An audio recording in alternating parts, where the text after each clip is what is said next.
아침 말씀. 오늘 본문 말씀은 에스라 9장 1절에서 15절입니다.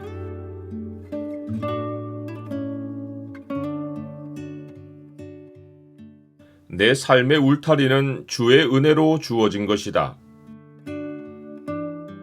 오늘 본문을 소망의 창으로 보면 우리가 삶의 울타리를 가지게 된 것이 무엇으로 말미암는지가 보입니다. 소망의 창을 보여주는 구절은 9장 9절입니다. 우리가 비록 노예가 되었사오나 우리 하나님이 우리를 그 종살이하는 중에 버려두지 아니하시고 바사 왕들 앞에서 우리가 불쌍히 여김을 입고 소생하여 우리 하나님의 성전을 세우게 하시며 그 무너진 것을 수리하게 하시며 유다와 예루살렘에서 우리에게 울타리를 주셨나이다. 학사 에스라가 2차로 예루살렘으로 귀환한 것은 하나님이 아닥사스다 왕의 마음에 성전을 아름답게 하실 뜻을 두셨기 때문입니다. 이때 하나님이 의도하신 바는 성전 건물이 아니라 진정한 성전인 자기 백성의 깨끗한 삶입니다. 하나님은 지금 약속의 땅에 사는 자기 백성이 더러워졌기에 그들의 삶을 정화하여 참된 성전을 다시 아름답게 하려고 역사를 움직이신 것입니다. 에스라는 아닥사스다 왕 제7년 다섯째 달 초하루에 예루살렘에 도착하여 하나님 백성에게 율법을 가르치기 시작합니다. 에스라는 다섯째 달 도착 후에 아홉째 달까지 수개월 율법을 강론합니다. 사람들은 율법의 말씀을 배우는 중에 자기들 가운데 심각한 문제가 있음을 깨닫고 에스라에게 알립니다. 사람의 어두운 죄악이 말씀의 빛으로 드러난 것입니다. 그들이 알린 문제는 거룩한 백성이 다른 신을 섬기는 사람들과 통혼한다는 것입니다. 하나님의 말씀으로 말미암아 떠는 자들은 이 일이 가증함을 깨닫고 에스라에게 문제를 가져왔고, 가장 심각한 문제는 방백들과 고관들이 이 죄에 더욱 으뜸이 되었다라는 것입니다. 여기서 죄는 배우자가 탈선하여 시내를 버릴 때 쓰는 말입니다. 신약은 이 죄를 음란이나 세욕이라고 하며 이방인이나 행하는 죄라고 말씀합니다. 하나님의 뜻은 이것이니 너희의 거룩함이라.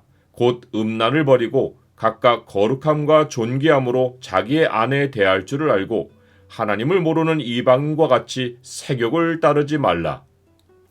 세욕으로 아내를 취하는 것이 이스라엘 백성에게 심각한 죄인 것은 이것이 결혼 문제로 그치지 않고 하나님의 사람으로 여호와 신앙을 떠나 다른 신을 섬기게 하며 약속의 땅에 거룩한 씨가 태어나는 길을 막아버리기 때문입니다. 즉, 통혼은 언약 백성의 존립을 위협하는 죄입니다. 여호와 하나님이 모세 시대부터 통혼을 경고하신 것은 아내와 며느리로 삼은 이방의 딸들이 집안에 들어와 가만히 있지 않고 적극적으로 이교를 가르치기 때문입니다.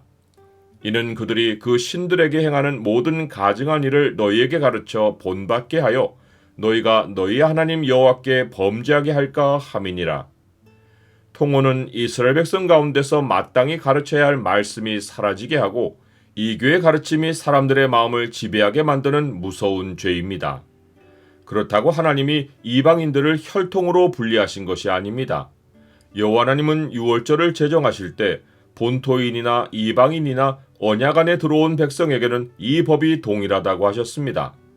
1차 포로 귀환 때 돌아온 이스라엘 자손이 성전 건축을 마치고 유월절을 지킬 때도 이스라엘 자손만 아니라 그 지방 이방 사람들 가운데서 그 땅의 더러운 것으로부터 스스로를 구별하여 이스라엘 하나님 여호와를 찾는 자들은 함께 먹었습니다.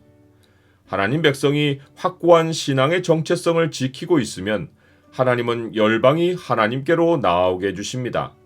하나님 백성이 세상에 복음을 전한다면서 정체성을 감추고 세상 문화의 옷을 입는 것은 모순입니다.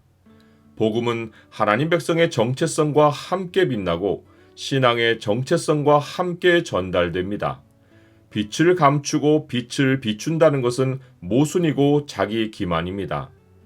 에스라는 하나님 백성이 과거에 이방과 섞이는 죄로 인하여 칼에 죽고 사로잡히고 노략을 당하고 부끄럽게 된 일을 고백합니다.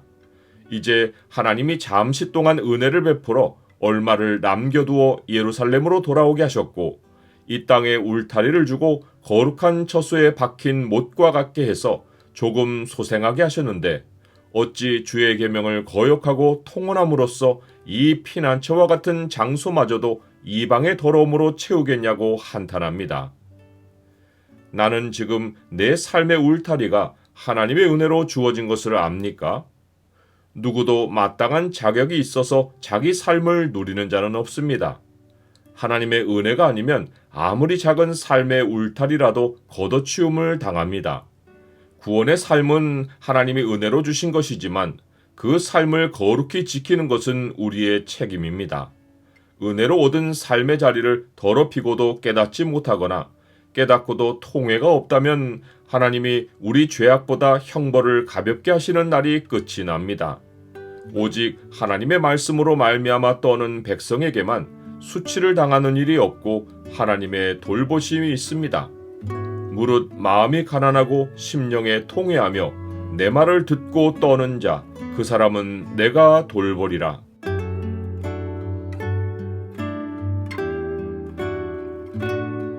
주님, 제가 주의 말씀을 따라 사는 것이 세상과 구별되는 것이고 주의 영광을 세상에 보이는 길입니다.